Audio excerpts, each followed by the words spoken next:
nắng đốt sang miền lấy mà nắng kín nước xa không chỉ xem sao mò dọc lên lên hâu hơi máu nơi xa không mong nằm lâu khảo máu ba thèm sao lúcยิงnăm lần thơm khô thô hận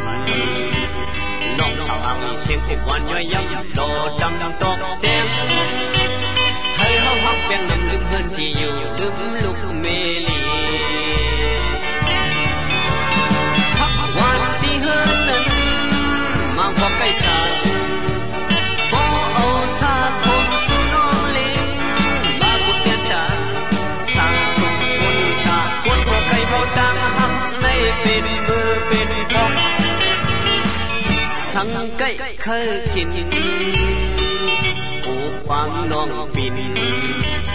liên ly lục một liên thang dập rơi góc ngang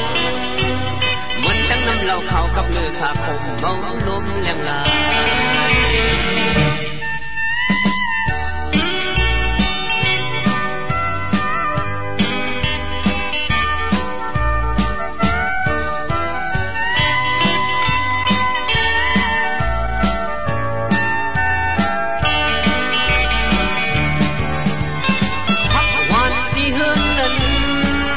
có cây sàn phố âu xa không su non lên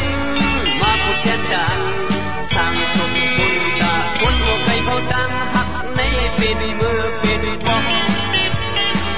sang cây khơi kín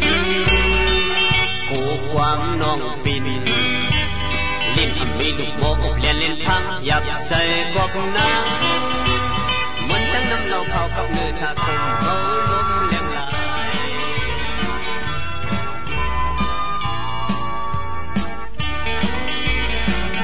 nắng đốt sang miền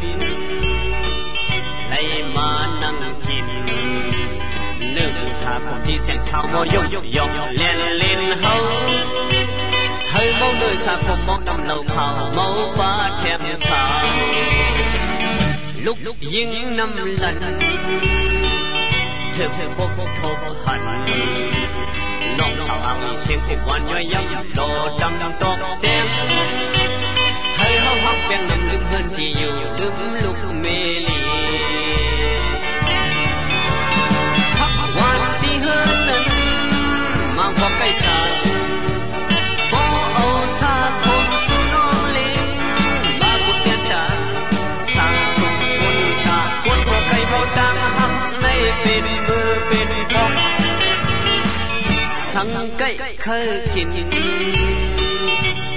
quang nong pin liên ly lục một liên thang dập rơi góc ngang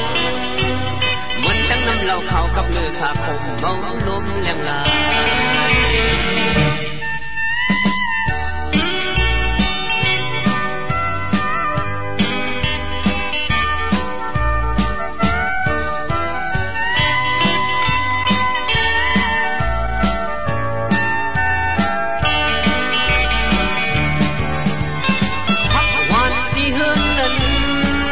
có cây sàn phố âu xa không su non lên